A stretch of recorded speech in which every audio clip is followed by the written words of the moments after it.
YouTube, and welcome to this episode of the Gunman Raw.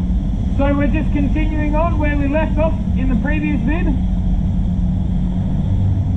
And yeah, last vid was base coat stage, and this one here is clear coat stage. I've actually done a few other videos on this job here.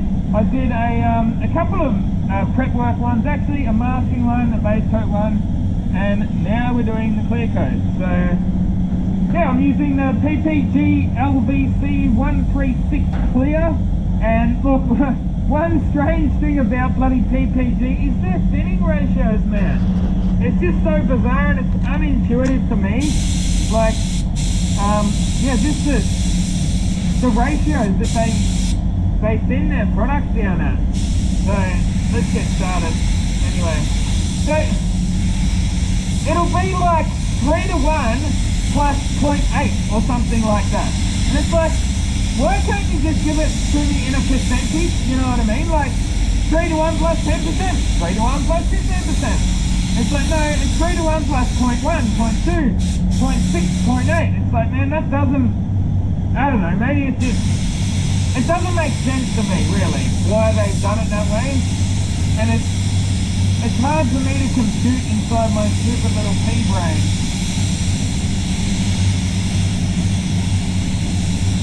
Let me know if you disagree.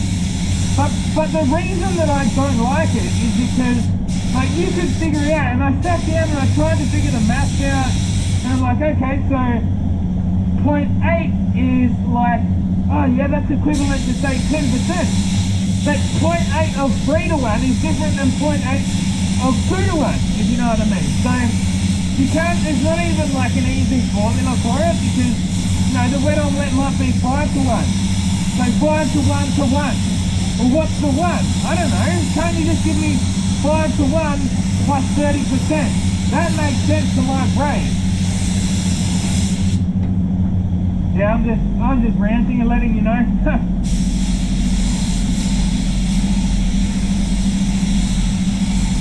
So yeah, you probably see what I was talking about in the previous videos about the overspray being pretty bad in this booth. It takes a bit longer to clear the cabin of the overspray, which is why when I did the wet on wet stage specifically, I kept that bonnet covered, because I didn't want all the overspray from the wet on wet turning into like a sand pit on the bonnet. It's something you've got to be switched on about, and that's another reason why I start on the bonnet too. So I'll start on the bonnet and finish on the bonnet. That way any overspray, it's got like a wet surface to sort of melt into, rather than going onto a dry surface and then I'm spraying over it.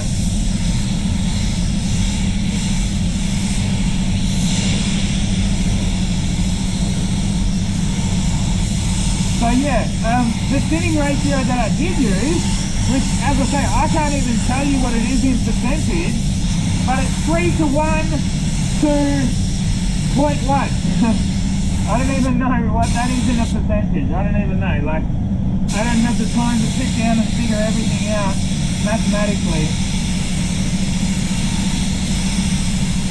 But with this clear, like, one thing that I do like about it, it's a premium clear, right? So I can use this one clear as like a 2-coat mode or a 1-coat mode, and I don't have to, like, so with standoff, you would have like your budget cleared and your more expensive clears, and like basically the more expensive ones are generally thicker. They're not as thin, you know. Actually, I don't really need 2 coats now. I'll just go a quick one there. But with this one here, it's just like, well, if you want to make it, like, turn it into an MS clear, you just put more reducer in it. So in that aspect, it declutters your paint room, I guess, and it's just like one clear. You don't have to muck around with having, you know, 2 or 3 different clear coats that you use. So what I do, when I'm painting the Japanese cars like this, I'll mix it up with more reducer in it. So I'll mix it up in 2-coat mode. But then when I'm going, say, for the more Euro style finish in a thicker orange feel, I'll mix it up in 1 visit mode, which is like, I think it's 0.6. So it's 3-to-1 plus 0.6 reducer. And if that didn't confuse you, you're doing well. And I hope you can hear me on the other hand. But yeah, I'm going to go clean out the other guns. As I say, it's 2-coat mode. So it's actually drying pretty quick anyway. So yeah, I'll give that still 5 minutes and I'll come back and mash another coat on.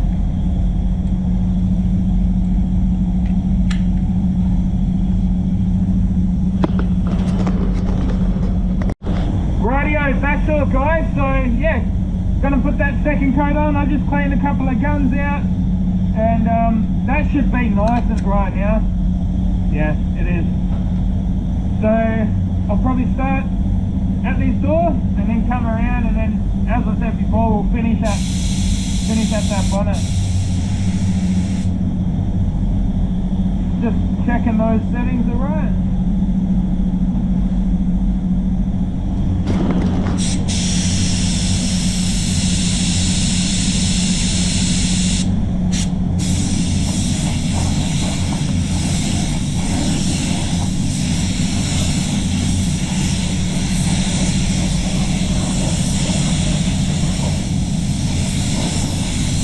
I hope you can see properly there. I can because I've got my glass lens. And I've also got the eye protection, which is very important, especially in these low bake boots, man.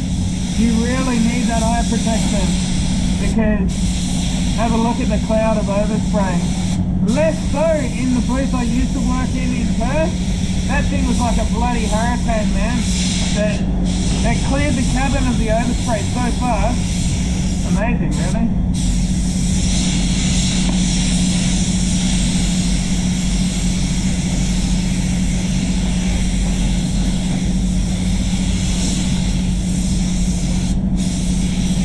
Yeah, so I actually still use fast reducer in this place.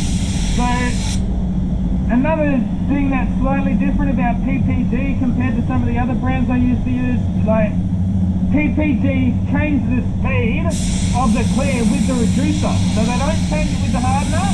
They all use the same hardener. But yeah, you've got different speed reducers. So I put fast reducer in this one.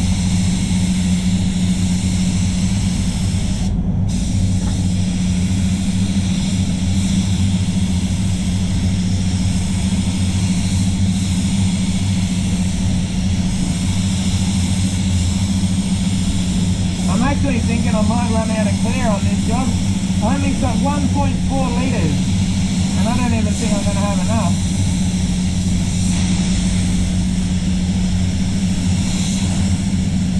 Got about 500 mils in the backup pot there.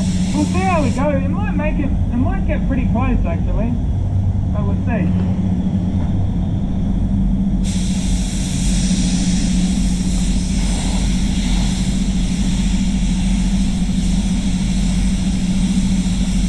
Just squeeze this job in before my lunch break. I'm pretty happy with my time on this. I got someone ask me recently about how long it takes me to do some of these jobs, so I'll try to start including that in my videos. I know some people are sort of getting the hang of how long this kind of job should take. So for me, I started this job last night. I started this job at about 3:30 and I finished at 4:30, so I got 1 hour in last night, and then I've been on it all day today and it's coming up to lunchtime. So I start at 8 o'clock and it's nearly 12:30, so 9, 10, 11, 12, so that's 4.5 plus the hour last night. So yeah, 5.5 hours start to finish, obviously just for the paintwork side of things. And then they've got their denibbing and polishing, but as I've already mentioned in other videos, I don't do that at this shop. Well, sometimes I do, but not very often.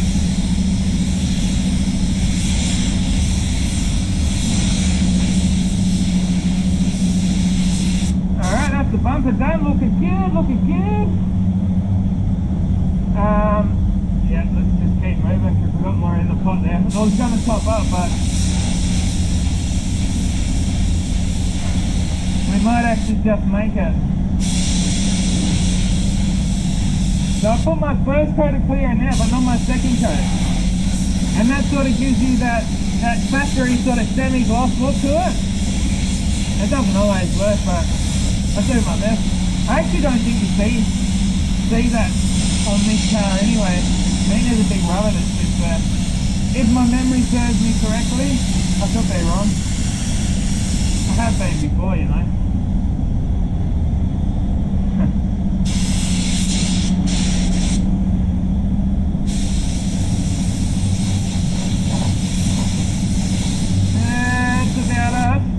That's about us.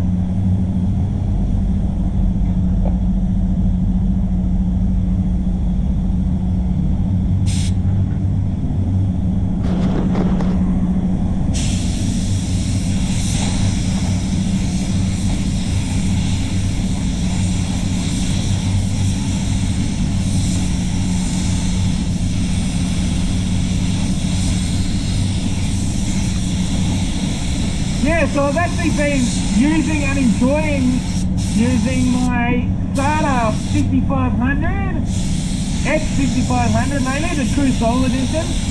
And coming back to this, I must say it's probably a little bit more precise. It's like to get that sort of more flat, finer finish in it, like a more Japanese finish. It's probably the better gun, to be honest, and it's like more targeted exactly where you want it. So for all these little edges and that, you don't feel like you're going to overload the material.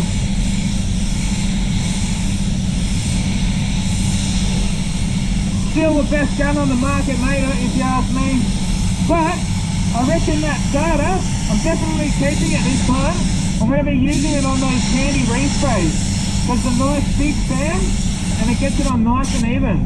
I think it's, hey, the right tool for the right job, you know. I reckon it's probably the best I've used so far to spray candy with. And at this shop, we do a lot of candy resprays.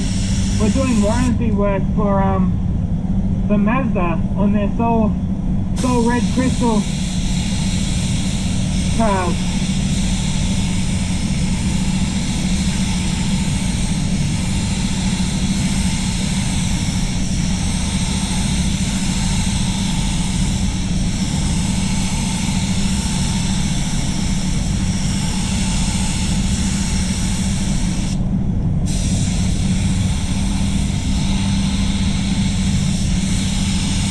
I'm thinking I might run out over that bonnet actually. It's going to be close. Either way, I should have mixed up another 100 mils. Ooh, no, you know what? I reckon I'm going to make it, eh? I reckon I'm just going to have enough. So hopefully you guys can see. I've always struggled with bonnets to get you guys in the right. Might even turn that pressure down for the bonnet. Always sort of struggled. Sometimes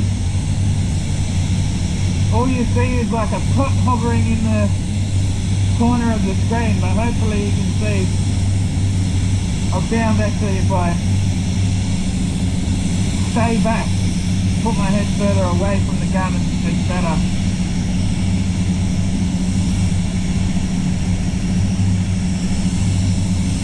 Yeah, there's a few nibs in the bonnet. Not the cleanest job I've ever done. Hey, you get that on the big jobs, mate. Not for a lack of trying.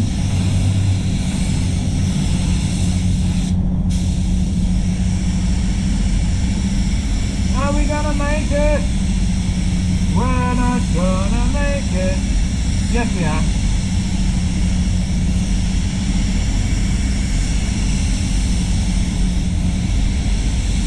The other thing I've got to battle with is the bloody overspray on the lens on these bigger jobs. So you guys, the image quality probably drops towards the end of a big paint session like this because there's overspray, clear coat overspray on the it's a glass lens so I can clean it off, but yeah, I've got the camera in a protective casing, but hey, that's actually not half bad. That looks pretty factory really, like a nice tight finish to it. not big and chunky, so I mix the clear up at 3 to 1 to 0.1 is the thinning ratio, and I think that looks good. Am I going to need to use a bit of this thinners? I've got it in the gun. I'll puff a bit of thinners over those blends down the bottom corner here. But I found you're best off just doing the whole jam like that. Some people, they'll try doing a blend up here and you'll just get loads of overspray. By the time you've done your base coat, your wet on wet, your clear coat, it just looks like crap. So I found you're best off just doing the whole thing and finding a few lines and a few small sections like that. If there's a blend, that's not the end of the world. But anyway, let's have a final flyby. Hey, there's a couple of big chunks in it, man, but it's not the end of the world.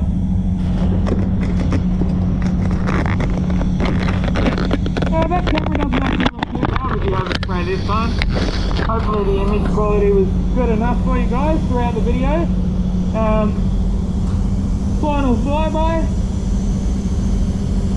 That's got a pretty factory, sort of tight factory looking orange peel to it. I fixed up all those stone chips that they had in there, so they should be quite happy with it. There's actually one last piece that I do have to paint off this car. It's like, it goes silver, it's like a little part that goes on the front bumper.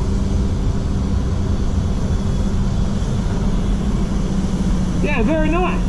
That's not bad for half a day's work. I've actually got to go and fix up one of my jobs from yesterday. I missed a bit right up underneath on the tailgate. The tailgate was sort of hanging like that door was, and I missed a little bit of colour right up underneath. So I've got to fix that this afternoon and then on to another job. I've got a couple more jobs lined up. As you can see out there, we're nice and busy. Anyway, Gunners, hope you've enjoyed this video, and this video series, I should say. Until next time, get out there and paint some shit. Hey, go buy some merch. Go buy yourself a Gunman overalls or something. There's a link in the description. Get out there and paint some shit. Gunman out. Woo!